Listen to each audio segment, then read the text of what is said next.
स्नातक शिक्षा चयन परीक्षा टीजीटी की जो है प्रीवियस ईयर क्वेश्चन पेपर 2013 का इस वीडियो में अध्ययन करेंगे। इसमें हम लोग महत्वपूर्ण जो क्वेश्चन पूछे गए हैं उनको सॉल्व करेंगे, विश्लेषण सहित व्याख्या जो है। इसके साथ ही साथ टोटल प्रश्नों की संख्या जो है टीजीटी में 125 प्रश्न जो है वो पूछे जाते हैं, आपके एग्रीकल्चर ही से पूछे जाते हैं। तो टोटल जो एग्रीकल्चर ग्रेजुएशन में सब्जेक्टें होती हैं वहाँ से प्रश्न पूछे जाते हैं।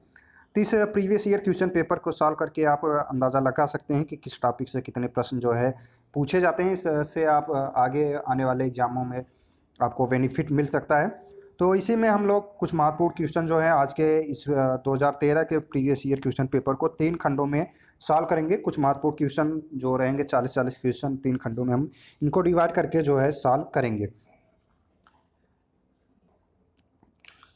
तो चलिए हम लोग स्टार्ट करते हैं। जिन्होंने टेलीग्राम ग्रुप नहीं ज्वाइन किया हो टेलीग्राम ग्रुप को ज्वाइन कर लें। यहाँ से जो है एक क्वेश्चन से आपको 3-4 क्वेश्चन जो हैं वो तैयार होंगे। तो विश्लेषण सहित व्याख्या करने से ये आप लोगों को बेनिफिट मिलेगा। टोटल 40 क्वेश्चन सॉल्व कराए जाएंगे, लेकिन उससे जो है मैक्सिमम जो है 150 से 200 क्वेश्चन जो है आपको तैयार हो जाएंगे। तो चलिए हम लोग स्टार्ट करते हैं। पहला प्रश्न है, अनावश्यक पादक पोषक तत्व है। ए है जिंक, बी है गंधक, सी है सोडियम एंड डी है पोटेशियम। तो प्रश्न संख्या 1 में जो पूछा गया था 2013 टीजीटी के एग्जाम में, यह पूछा गया था कि अनावश्यक पादप पोषक तत्व कौन सा है, नॉन इसेंशियल एलिमेंट जो होते हैं न्यूट्रिशन जो है वो कौन से हैं। तो इन चारों में से जो राइट आंसर है वो सी है। सोडियम जो है वो अनावश्यक पादक पोषक तत्व है, बाकी जिंक, गंधक, पोटेशियम ये सभी जो है इसेंशियल पोषक तत्व हैं। इन्हें जो है पादप देने के लिए आवश्यक होता है। तो सोडियम अनावश्यक पादप पोषक तत्व है, यद्यपि सोडियम का भी महत्व है। प्रमुख रूप से पौधों को 16 प्रकार के तत्वों की आवश्यकता होती है, लेकिन इस समय जो है 17 जो है बढ़ के 17 हो गए हैं, कहीं कहीं पर 17 भी मिल रहे हैं। तो 17 अगर 16 ऑप्शन नहीं दिए गए तो 17 दिया गया है, तो 17 जो है वो राइट होगा। तो ये याद रखने के तत्व की आवश्यकता होती है, जिसमें कार्बन, हाइड्रोजन, ऑक्सीजन जो है वो पौधे को वायुमंडल से मिल जाते हैं। और प्रमुख तत्व एनपीके और कैल्शियम, मैग्नीशियम, सल्फर को जो है माइक्रो एलिमेंट कहते हैं, जिनमें कैल्शियम, मैग्नीशियम यस द्वितीयक तत्व हैं। तो ये जो है कैल्शियम, मैग्नीशियम और सल्फर ये तीनों जो हैं ये द्वितीयक पोषक तत्व हैं, सेकेंडरी मिनरल्स हैं। तो ये भी कॉम्पिटिटिव एग्जाम में पूछा जाता है कि सेकेंडरी मिनरल्स के अंतर्गत कौन कौन से आते हैं। तो कैल्शियम, मैग्नीशियम और सल्फर आएंगे। और NPK and calcium, magnesium yes हैं जो इन्हें माइक्रो एलिमेंट कहते हैं, जिनकी आवश्यकता जो है वो ज़्यादा होती है। इसके साथ ही साथ जो है boron, molybdenum, chlorine, ferrous, copper, manganese जो जिंक अति सूक्ष्म तत्व हैं। तो ये इनकी मात्रा जो होती है वो कम मात्रा में आवश्यकता होती है, लेकिन ये भी जो है इसेंशियल होते हैं, आवश्यक होते हैं पौधों के लिए। तो ये जो है ये सभी याद रखेंगे आप। सेकेंडरी मिनरल्स जो है कैल्शियम, मैग्नीशियम एवं सल्फर हो जाएंगे। और माइक्रो एलिमेंट अति सूक्ष्म जो है उनके अंतर्गत boron, molybdenum, chlorine, ferrous, copper, manganese, ये जितने भी एग्जाम्पल दिए गए हैं ये आप याद रखेंगे। नेक्स्ट प्रश्न है प्रश्न संख्या 2, बाग में दीमक से बचाव हेतु किसका प्रयोग करते हैं। ए है अंडा खली, बी है अलसी खली, सी है सरसों खली एंड डी है नीम खली। तो बाग में दीमक से बचाव करने के लिए हम किस खली का प्रयोग करते हैं, तो इसमें हम लोग करते हैं डी ऑप्शन जो है वो राइट है, नीम खली का हम प्रयोग करते हैं। अजाडिका इंडिका निमोली में एक कीटनाशक जो है कंपाउंड पाया जाता है। ये कंपाउंड जो है केमिकल नाम है अजाडिक्टिन। तो ये आपको याद रखना है। यह जो है जिससे बायोपेस्टिड, एंटीफेंडिट और ओविसाइल की तरह काम करते हैं। तो ये जो है आपको याद रखना है। तो इसका प्रयोग इसे हम बायोलॉजिकल इंसेक्ट कहते हैं, बायोलॉजिकल रूप में इसको प्रयोग कर सकते हैं। तो नीम की खली का जो है वो हम प्रयोग करते हैं बाग में दीमक से बचाव के लिए। नेक्स्ट प्रश्न है प्रश्न संख्या 3, डी सकरिंग किससे संबंधित है। ए है तंबाकू से, बी है गेहूं से, सी है अंडी से एंड डी है कुसुम से। तो डी सकरिंग्स जो है वो किसमें किया जाता है, तंबाकू में डी सकरिंग्स की प्रक्रिया की जाती है। तंबाकू में टॉपिंग के 1 सप्ताह बाद जो है पत्तियों के डंठल के पास से छोटी छोटी शाखाएं निकलती हैं, शुरू हो जाती हैं, जिन्हें सकर्स कहते हैं। यदि इन्हें नहीं निकालते हैं तो पत्तियां छोटी एवं भार कम हो जाता है। एक अन्य तरीका है नारियल का तेल लगाए जिससे शाखाएं पुनः न निकलें, इसे ही डीसकरिंग्स कहते हैं। तो इसलिए जो है टॉपिंग प्रक्रिया जो है किससे रिलेटेड है, टॉपिंग की प्रक्रिया भी तंबाकू से है। और इसके 1 सप्ताह के बाद हम डंठल जो छोटी छोटी शाखाएं निकलती हैं उनको डिसकर्स करने के लिए जो है प्रयोग करते हैं। तो राइट आंसर जो है डिसकरिंग किससे संबंधित है, ए तंबाकू से। नेक्स्ट प्रश्न है प्रश्न संख्या 4, मूंगफली के दानों में वसा तेल की प्रतिशत मात्रा होती है। तो मूंगफली के दानों में जो है वसा की और तेलों की मात्रा जो है वो 45% के एवं जो है पाई जाती है, इसमें ऑप्शन में नहीं दिया गया है। तो 40% जो है ये लगा सकते हैं, हालांकि आयु के ऊपर डिपेंड करेगा, क्योंकि 45% जो है वो वसा या तेल पाया जाता है और 26% जो है वो प्रोटीन पाई जाती है। और इसमें जो है विटामिन की मात्रा जो है नहीं पाई जाती, विटामिन जो है मूंगफली के में नहीं पाया जाता है। और विश्व में क्षेत्रफल की दृष्टि से चाइना, भारत, नाइजीरिया जो है उत्पादन की दृष्टि से प्रथम, और चीन, भारत मूंगफली में दाने का प्रतिशत जो होता है वो 70% होता है। तो इसका दाने और तो टोटल इसमें जो है इंडेक्स निकलता है वो 70% होता है। नेक्स्ट प्रश्न है प्रश्न संख्या 5, पौधे रोपित धान में साधारणतः प्रयोग होने वाला खरपतवारनाशी है। तो यहाँ प्रश्न संख्या 5 में पूछा है धान में साधारणतः प्रयोग होने वाला खरपतवारनाशी कौन सा है। तो ए ब्यूटाक्लोर को हम जो है साधारणतः धान के फसल में जो है खरपतवार को नष्ट करने के लिए 2 से 3 दिन ट्रांसप्लांटिंग के बाद हम जो है इसका प्रयोग करते हैं। इसके अलावा हम पेंडामेथिलीन का भी प्रयोग करते हैं धान की फसल में खरपतवार को नष्ट करने के लिए। पौधे जो है रोपित धान में साधारणतः ब्यूटाकोल मसेटी जिसे हम कहते हैं, इसका 5% ग्रेन्यूल जो है 30 से 40 किलोग्राम प्रति हेक्टेयर जो है रोपाई के 3 से 4 दिन के अंदर हम प्रयोग करते हैं। और इसी प्रकार जो है पेंडिमिथिलीन जो है उसका 30 cc 3.3 लीटर जो है वो प्रति हेक्टेयर के लिए सूटेबल होता है। और इससे भी हम 3 से 4 दिन के अंदर प्रयोग करते हैं। केवल चौड़ी पत्तियों को खरपतवार के लिए हम 2,4-D साल्ट का प्रयोग करते हैं। तो ये आपको याद रखना है, चौड़ी पत्तियों के लिए धान में कौन से खरपतवार का प्रयोग करते हैं, 2,4-D सोडियम साल्ट का। नेक्स्ट प्रश्न है प्रश्न संख्या 6, PDM 11 प्रजाति है। ए है उड़द की, बी है सोयाबीन, सी है मूंग एंड डी है ज्वार। तो PDM 11 जो है वो मूंग की प्रजाति है। यह कम अवधि वाली वसंत ऋतु की प्रजाति है। पैदावार जो होती है इसमें 12 से 15 क्विंटल प्रति हेक्टेयर हो एवं पीला मोज़ेक अवरोधी प्रजाति है। ये महत्वपूर्ण है, आपके एग्जाम की दृष्टिकोण से पूछा जा सकता है कि मूंग की पीला मोज़ेक अवरोधी प्रजाति कौन सी है। PDM 11 जो है वो पीला मोज़ेक अवरोधी मूंग की प्रजाति है, ये याद रखना है। और इसका प्रोडक्शन जो है वो 12 से 15 क्विंटल प्रति हेक्टेयर आता है। नेक्स्ट प्रश्न है प्रश्न संख्या 7, अपर्णा किस फसल की उन्नतशील प्रजाति है। ए है चना की, बी है मटर की, सी है मसूर की एंड डी है में से कोई नहीं। तो अपर्णा जो है वो सबसे फेमस वैरायटी है किसकी, मटर की। तो ये आपके एग्जाम के दृष्टिकोण से महत्वपूर्ण है। अपर्णा जो है वो पाउडरी मिल्ड्यू अवरोधी प्रजाति है, ये भी आपको याद रखना है। पाउडरी मिल्ड्यू अवरोधी प्रजाति जो है मटर की कौन सी है, तो अपर्णा है। यह 125 से 130 दिन में पककर तैयार हो जाती है और पैदावार जो है वो 25 से 30 कुंटल प्रति हेक्टेयर आता है, तो ये याद रखना है। नेक्स्ट प्रश्न है प्रश्न संख्या 8, आम सबसे अधिक किस प्रदेश में पैदा होता है। ए है महाराष्ट्र में, बी है बिहार में, सी है उत्तर प्रदेश में, डी है पंजाब में। तो आम सबसे अधिक जो है पैदा जो है वो उत्तर प्रदेश में होता है। आम की सर्वाधिक पैदावार उत्तर प्रदेश में है। प्रदेश में फल पट्टी विकास योजना के तहत 17 आम की फल पट्टियाँ हैं। मुख्यतः प्रदेश के मध्यवर्ती पश्चिमी जिलों में जो है आम की खेती होती है। सहारनपुर का सफ़ेदा, बागपत का रतौला, वाराणसी का लंगड़ा आम विख्यात हैं। तो ये याद रखना है, वाराणसी में लंगड़ा आम जो है विख्यात है। सहारनपुर का सफ़ेदा आम, तो सफ़ेदा वैरायटी किसकी है, तो मैंगो की है। रटौल किसकी वैरायटी है, बागपत में ये फेमस है और ये भी मैंगो की वैरायटी है। तीनों वैरायटी आपको यहाँ से मिल गई, ये याद रखना है। नेक्स्ट प्रश्न है प्रश्न संख्या 9, हरी खाद गेहूँ फसल चक्र की फसल चक्र सघनता है। ए है 100%, बी है 150%, सी है 200%, एंड डी है 250%। तो प्रश्न संख्या 1 में जो राइट आंसर है वो ए है, 100% जो है हरी खाद एवं गेहूं की फसल चक्र सघनता होगी। फसल चक्र गहनता फसल चक्र में फसलों की संख्या व फसल चक्र के वर्ष के अनुपात होता है, इसी प्रतिशत में व्यक्त करते हैं। फसल चक्र सघनता निकालने के समय वो सम्मिलित रही है, हरी खाद जो है वो फसल नहीं जोड़ी जाती, तो इसलिए एक वर्ष में एक ही फसल उगाया जा रहा है, इसलिए 100 जो है वो आपका आ जाएगा रेशियो सघनता क्रॉप इंटेंसिटी। तो फसल चक्र सघनता निकालने के लिए हम क्या प्रयोग करेंगे, फसल चक्र में फसलों की संख्या बटे फसल चक्र के वर्ष गुणे 100। तो हरी खाद व गेहूं के फसल चक्र का वर्ष जो है 1 है और सघनता जो है क्रॉप जो है वो 1 है और टोटल जो है क्रॉप इंटेंसिटी जो है वो 100 निकल के आएगी। नेक्स्ट प्रश्न है प्रश्न संख्या 10, प्राइड ऑफ इंडिया प्रजाति है। प्राइड ऑफ इंडिया किसकी प्रजाति है। ए है फूल गोभी, बी है पत्ता गोभी, सी है गांठ गोभी, डी है मूली। तो प्रश्न संख्या 10 में जो राइट आंसर है वो बी है, पत्ता गोभी प्राइड ऑफ इंडिया प्रजाति है।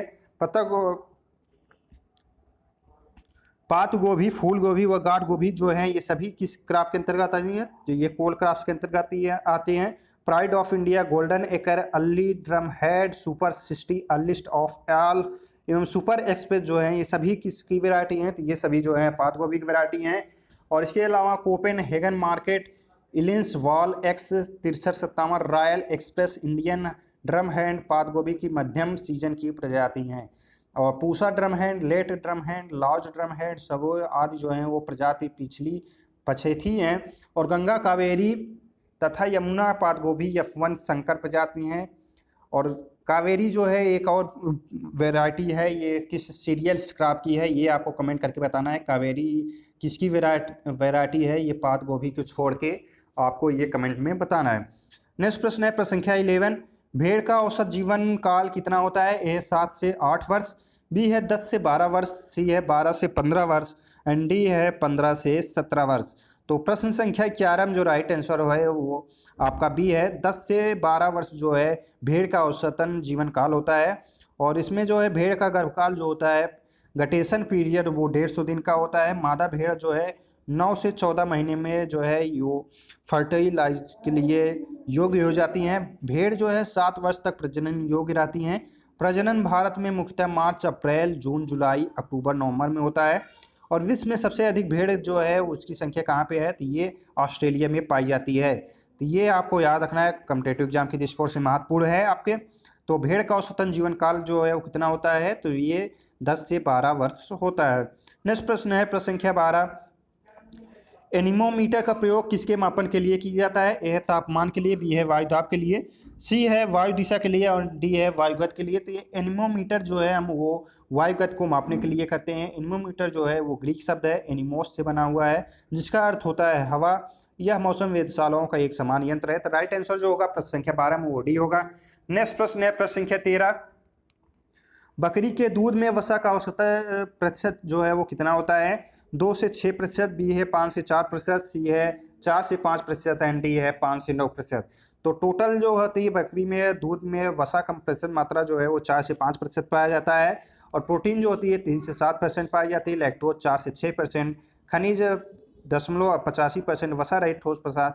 तो ये जो है टोटल जल की मात्रा जो है 86.9% पाया जाता है। तो बकरी में औसतन जो होता है वो ऑप्शन सी राइट है, 4 से 5% फैट पाया जाता है। नेक्स्ट प्रश्न है प्रश्न संख्या 14, दलहनी फसल के बीज की कितनी मात्रा को एक पैकेट राइजोबियम संवर्धन से उपचारित करना चाहिए? ए है 5 किलोग्राम, बी है 10 किलोग्राम, सी है 15 किलोग्राम एंड डी है 20 किलोग्राम। तो प्रश्न संख्या 14 में जो राइट आंसर है वो बी है, 10 किलोग्राम दलहनी फसलों के बीज को हम एक पैकेट राइजोबियम कल्चर से जो है संशोधित कर सकते हैं।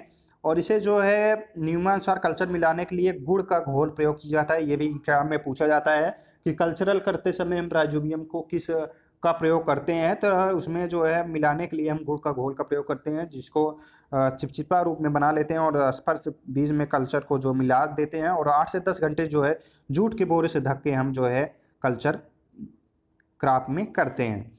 नेक्स्ट प्रश्न है प्रश्न संख्या 15, अरहर में दाना व डंठल का अनुपात होता है? ए है 1:2, बी है 1:10, सी है 1:3 एंड डी है 1:8। तो ये जो है आपके देखेंगे अरुण कात्यायन के चैप्टर में दिया हुआ है, रेशियो जो है वो कितना होता है। तो राइट आंसर जो है आपका सी है, 1:3 का अनुपात होता है। दाना जो है 1 अनुपात पाया जाता है और 3 अनुपात जो होते हैं डंठल होते हैं। तो अरहर की बौनी प्रजाति जैसे उपास 120 है, तो ये आपकी फेमस वैरायटी है, कॉम्पिटिटिव एग्जाम में काफ़ी बार पूछा गया है। उक्थारोधी प्रजाति है, ये भी आपको याद रखना है। उपास जो है वो कौन सी वैरायटी है? तो उक्थारोधी अवरोधी प्रजाति है, किजानस किजान अरहर की, जिसे हम पिजन भी कहते हैं या तुर कहते हैं। तुर भी पूछा जाता है कॉम्पिटिटिव एग्जाम में, तुर किसे कहा जाता है? तो अरहर को जो है तुर भी कहते हैं। इसके अलावा पूछा 74 है, पंत A3 जो है ये सभी दाना लकड़ी के अनुपात औसतन जो है 1 से 3 होता है। नेक्स्ट प्रश्न है प्रश्न संख्या 16, दलहनी फसलों को फसल चक्र में शामिल करना चाहिए क्योंकि यह कुल दलहन उत्पादन को बढ़ाती है। बी है यह मृदा उर्वरता बनाए रखने में सहायता करती है। सी है फसल सघनता बढ़ाती है। डी है दलहन में अनाज फसलों की अपेक्षा अधिक उत्पादकता है। तो प्रश्न संख्या जो है आपका 16 में राइट आंसर बी है, यह मृदा उर्वरता जो है बनाए रखने में सहायता करती है। तो दलहनी फसलों को फसल चक्र में शामिल करने का यही मेन उद्देश्य होना चाहिए, क्योंकि यह मृदा उर्वरता जो है वो बनाए रखता है। दलहनी फसलों को फसल चक्र में अवश्य शामिल करना चाहिए, क्योंकि इन फसलों पर जो है नोड्यूल्स पाए जाते हैं और ये इफेक्टिव व दूसरी इन इफेक्टिव सक्रिय ग्रंथियों की संख्या को कम आकार में करते हैं और ये जो है नाइट्रोजन फिक्सेशन करते हैं, वायुमंडलीय नाइट्रोजन को जो है जमीन में फिक्सेशन करते हैं। नेक्स्ट प्रश्न है प्रश्न संख्या 17। राक फास्फेट का प्रयोग में किया जाता है। ए है लवड़ी भूमि में, बी है क्षारीय भूमि में, सी है अम्लीय भूमि में एंड डी है समान भूमि। तो ये आपके एग्जाम के दृष्टिकोण से महत्वपूर्ण है, काफी बार ये कॉम्पिटिटिव एग्जाम में पूछा गया है, BH एंट्रेंस एग्जाम में भी पूछ लिया गया है। रॉक फास्फेट का प्रयोग निम्नलिखित में से किसमें किया जाता है? तो ऑप्शन बी जो है वो राइट है। क्षारीय मृदाओं में जो है हम रॉक फास्फेट का प्रयोग करते हैं, जिसका पीएच मान जो है 7 से अधिक होता है। तो क्षारीय भूमि का पीएच मान कितना होता है, ये भी कॉम्पिटिटिव एग्जाम में पूछ लिया जाता है। तो 7 से अधिक जो होता है वो क्षारीय मृदा कहलाती है। तो ये आपके यूपी बीएड एंट्रेंस एग्जाम में भी पूछा गया है, क्षारीय मृदा का पीएच मान कितना होता है, 7 से अधिक। नेक्स्ट प्रश्न है प्रश्न संख्या 18। क्षेत्रफल की दृष्टि से भारत में पपीता का स्थान कौन सा है? ए है प्रथम, बी है दूसरा, सी है तीसरा एंड डी है चौथा। तो क्षेत्रफल की दृष्टि से भारत में पपीता का दूसरा स्थान है, जबकि विश्व में पपीता उत्पादन में प्रथम स्थान पर है। तो राइट आंसर जो है इसमें बी है। नेक्स्ट प्रश्न है प्रश्न संख्या 19। फव्वारा सिंचाई का प्रयोग किन क्षेत्रों में होता है? ए है अधिक वर्षा वाले, बी है सुनिश्चित सिंचाई वाले, सी है ऊंची नीची भूमि वाले एंड डी है उपरोक्त में से कोई नहीं। तो ऑप्शन सी जो है वो राइट होगा। फव्वारी ड्रिप इरिगेशन जो है वो उबड़ खाबड़ टीलेदार असंतुलित क्षेत्रों में सर्वोत्तम विधि है। इस विधि से जो है हम 40% पानी का जो है वो बचत करते हैं। ये भी आपके एग्जाम में पूछा जाता है कि ड्रिप इरिगेशन से हम कितने परसेंट पानी का बचत जो है वो कर सकते हैं। तो 40% जो है वो बचत होता है। और किस क्षेत्र में प्रयोग करते हैं? तो ये भी एंट्रेंस एग्जाम में भी पूछा गया है। तो इसका प्रयोग हम ऊंची नीची भूमि वाले क्षेत्रों में भी करते हैं। नेक्स्ट प्रश्न है प्रश्न संख्या 20। तंबाकू में रचाई बढ़ाने के लिए की जाती है। ए गुणवत्ता को बढ़ाने के लिए, बी है उपज को बढ़ाने के लिए, सी है बीमारी प्रतिरोधकता के लिए एंड डी है उपयुक्त में से कोई नहीं। तो तंबाकू में जो रचाई की जाती है, कर्निंग प्रोसेसिंग की जाती है, वो गुणवत्ता को बढ़ाने के लिए प्रयोग की जाती है। तो राइट आंसर जो है आपका ए है। तंबाकू में सुक्रोज की मात्रा बढ़ाने, रंग, स्वाद, गंध एवं पत्तियों में उचित नमी बनाए रखने हैं जो कार्य किए जाते हैं उसे हम रचाई या प्रोसेसिंग कहते हैं। तो राइट आंसर जो है आपका बी है। नेक्स्ट प्रश्न है प्रश्न संख्या 21। आधारी बीज का उत्पादन होता है। फाउंडेशन जो बीज होता है उसका उत्पादन होता है न्यूक्लियस से, बी है ब्रीडर से, सी है क्वालिटी बीज से एंड डी है प्रमाणित बीज से। तो प्रश्न संख्या 21 में जो राइट आंसर है वो बी है। ब्रीडर सीड से जो है आधारी बीज का उत्पादन किया जाता है। तो राइट आंसर जो है आपका बी होगा। इनका टैग भी पूछा जाता है। तो चारों का जो है आपको टैग कमेंट बॉक्स में बताना है। न्यूक्लियस सीड, ब्रीडर सीड, प्रमाणित सीड और आधारी बीज सीड का जो है टैग कौन कौन से कलर का होता है, सबका अलग अलग ये कमेंट में बताना है। तो आधारी बीज बीज उत्पादन चक्र की दूसरी अवस्था है। यह बीज जो है प्रजनक बीज से तैयार किया जाता है और इसके उत्पादन का इस प्रकार किया जाता है कि विशेष मानकों के अनुसार इसमें आनुवांशिकी गुण व शुद्धता जो है वो 99.99% जो है वो बनी रहती है। यह जो है राष्ट्रीय बीज निगम, भारतीय राज्य फार्म निगम और राज्य बीज निगमों के आधार बीज के उत्पादन व उत्तरदायित्व को सौंपा गया है। नेक्स्ट प्रश्न है प्रश्न संख्या 22। सूची 1 को सूची 2 से आपको मिलान करना है। टेसियोमीटर फील्ड कैपेसिटी, बी है प्रेशर प्लेट गेहूं, सी है CRI गन्ना एंड डी है एरोइन नमी। तो इन चारों में से आपको मैच कराना है। तो एरोइन जो होता है वो गन्ने में पाया जाता है। तो प्रश्न संख्या ए जो है ऑप्शन वो राइट होगा। यहाँ से हम अंदाजा लगा सकते हैं कि एरोइन जो है डी ऑप्शन दिए गए तीसरे सॉरी ये डी फर्स्ट ऑप्शन नहीं होगा। यहाँ पे जो है एरोइन जो है वो गन्ना में प्रयोग किया जाता है। तो ये गन्ना हो जाएगा। और टेंसियोमीटर का प्रयोग हम नमी में प्रयोग करते हैं। तो राइट आंसर जो है वो बी होगा। टेंसियोमीटर नमी और प्रेशर प्लेट जो है फील्ड कैपेसिटी के लिए प्रयोग किया जाता है। CRI जो है वो गेहूं, यहाँ पे गेहूं CRI crown root irrigation method का प्रयोग जो है वो गेहूं में किया जाता है। तो राइट आंसर जो है आपका बी है। नेक्स्ट प्रश्न है प्रश्न संख्या 23। गाय के दूध में प्रोटीन की मात्रा होती है। ए है 3 से 5%, बी है 6 से 5% एंड सी है 4% एंड डी है 8%। तो प्रश्न संख्या 23 में जो राइट आंसर है वो ए है। गाय के दूध में प्रोटीन की मात्रा जो है 3 से 5% पाई जाती है और गाय में भैंस में जो है 3.6% जो है वो प्रोटीन पाई जाती है। सर्वाधिक प्रोटीन वसा कुल ठोस पदार्थ जो है भेड़ में पाए जाते हैं। तो ये आपको याद रखना है। नेक्स्ट प्रश्न है प्रश्न संख्या 24। भैंस का प्रथम परख नली शिशु कहाँ तैयार किया गया? ए है इज्जतनगर, बी है करनाल, सी है मथुरा एंड डी है चेन्नई। तो डॉली जो है भैंस की प्रथम जो है सॉरी डॉली जो है वो किसकी प्रथम शिशु परख नली तैयार की गई थी, ये आपको कमेंट में बताना है। तो यहाँ 24 में जो है भैंस की प्रथम परख नली शिशु जो है वो कहाँ पे तैयार की गई थी, तो राइट आंसर जो है वो भी है करनाल हरियाणा में जो है international national dairy research institute Karnal Haryana में जो है 1990 में जो है यह प्रयोग किया गया था। तो राइट आंसर जो है आपका भी है। नेक्स्ट प्रश्न है प्रश्न संख्या 25, निम्नलिखित में से किसमें प्रोटीन की मात्रा जो है वो सर्वाधिक होती है, ए है अरहर में, बी है मूंग में, सी है सोयाबीन में, एंड डी है उर्द में। तो प्रश्न संख्या 25 में जो राइट आंसर है वो सी है, सोयाबीन में जो है प्रोटीन की मात्रा सर्वाधिक होती है। तो राइट आंसर जो है आपका सी है। नेक्स्ट प्रश्न है प्रश्न संख्या 26, तो यहाँ सोयाबीन की सर्वाधिक मात्रा जो होती है 42% जो है प्रोटीन पाए जाते हैं, 20 से 24% जो है ऑयल पाया जाता है। अरहर उर्द मूंग में प्रोटीन के प्रतिशत की मात्रा की बात करें तो अरहर में जो है 20%, 20.9% लगभग 21% जो है पाया जाता है, और मूंग उर्द में जो है 24, और मूंग जो है वो सर्वाधिक 25% जो है प्रोटीन पाई जाती है। नेक्स्ट प्रश्न है प्रश्न संख्या 26, सूची 1 को सूची 2 से मिलान करना है। बेंगलुरु विद किसमें प्रयोग की जाता है, केचुए की प्रजाति जो है वो किसमें प्रयोग की जाती है, राइजोबियम ट्राइफॉलर, जैविक पलवार। तो प्रश्न संख्या 26 में इसमें राइट आंसर जो है कौन सा होगा, तो प्रश्न संख्या 26 में जो राइट आंसर है वो आपका सी है। बेंगलुरु वीट जो है वो कंपोस्ट प्रयोग के लिए की जाता है। केचुए की प्रजाति जो है सिनोनिया फोन्टेंटा है। राइजोबियम ट्राइफॉलर का प्रयोग जो है हम बरसीम में करते हैं। जैविक पलवार जो है वो धान की फसल में की जाती है। तो राइट आंसर जो है आपका प्रश्न संख्या में सी ऑप्शन जो है वो राइट होगा। वर्मी कंपोस्ट के लिए सर्वाधिक उपयुक्त केचुए की प्रजाति इसेनिया फोटेटा है। तो ये आपके एग्जाम की दृष्टिकोण से महत्वपूर्ण है, पूछा जा सकता है कि वर्मी कंपोस्ट के लिए हम किस केचुए का प्रयोग किया जाता है जो कि बहुत ही उपयुक्त होता है, तो इसेनिया फोटेटा। राइजोबियम ट्राइफॉली नाइट्रोजन स्थिरीकरण करने के लिए निगेटिव जीवाणु है, तो ग्राम निगेटिव जीवाणु कौन सा है, तो ये राइजोबियम ट्राइफॉली जिसे बरसीम में हेतु जो है प्रयोग किया जाता है।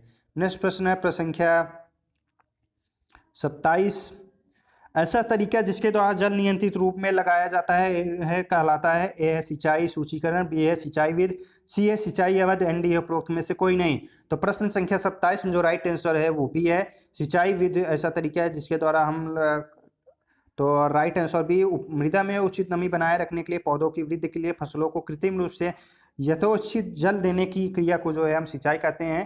तो ये जो है सिंचाई की परिभाषा हो गई, ये याद रखेंगे। सिंचाई जल की आवश्यकता क्यों होती है, वर्षा की कमी के कारण, समय पर वर्षा न होने के कारण, ये सभी जो हैं होते हैं। नेक्स्ट प्रश्न है प्रश्न संख्या 28, सकेरम ऑफिसेरेनम एल वैज्ञानिक नाम है। ए है गन्ना का, बी है ज्वार का, सी है चुकंदर का, एंड डी है उपरोक्त में से कोई नहीं। तो सकेरम ऑफिसेरेनम एल जो है वैज्ञानिक नाम गन्ना का है। तो राइट आंसर जो है आपका ए होगा।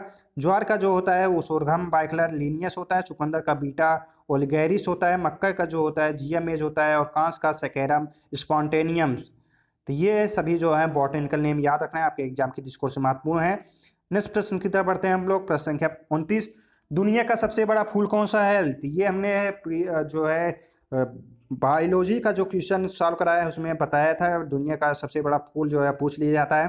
तो ये आपके टीजीटी के एग्जाम में भी पूछ लिया गया था। तो सी ऑप्शन जो है राइट आंसर है। रेफ्लेसिया जो है दुनिया का सबसे बड़ा फ्लावर है। रेफ्लेसिया ओनोल्डी पृथ्वी का जो है सबसे बड़ा पुष्प माना जाता है। इसे कॉर्पस फ्लावर के नाम से भी जानते हैं। नेक्स्ट प्रश्न की तरफ बढ़ते हैं हम लोग। प्रश्न संख्या 30, धान शोध निषेधालय कहाँ स्थित है। बेंगलोर में, भी हैदराबाद, सी है नई दिल्ली, है डी उपरोक्त में से कोई नहीं। तो Indian council of agriculture research के अधीन हैदराबाद आंध्र प्रदेश में जो है धान अनुसंधान निदेशालय DRC जो है स्थित है। यह संस्थान धान के रिसर्च एवं डेवलपमेंट पे काम करती है। तो राइट आंसर जो है आपका बी है। तो ये कुछ महत्वपूर्ण क्वेश्चन है। नेक्स्ट वीडियो में हम कुछ महत्वपूर्ण क्वेश्चन जो है इसके आगे के जो है उनको सॉल्व कराएंगे। वीडियो पसंद आया हो तो लाइक सब्सक्राइब शेयर जरूर करें, कमेंट करके जरूर बताएं। किसी और नए टॉपिक पे आपको वीडियो चाहिए तो वो भी कमेंट करके बता सकते हैं। जिन्होंने चैनल को सब्सक्राइब नहीं किया वो चैनल को सब्सक्राइब कर लें, लाइक करें, कमेंट करके जरूर बताएं। वीडियो देखने के लिए धन्यवाद। जय हिंद, जय भारत।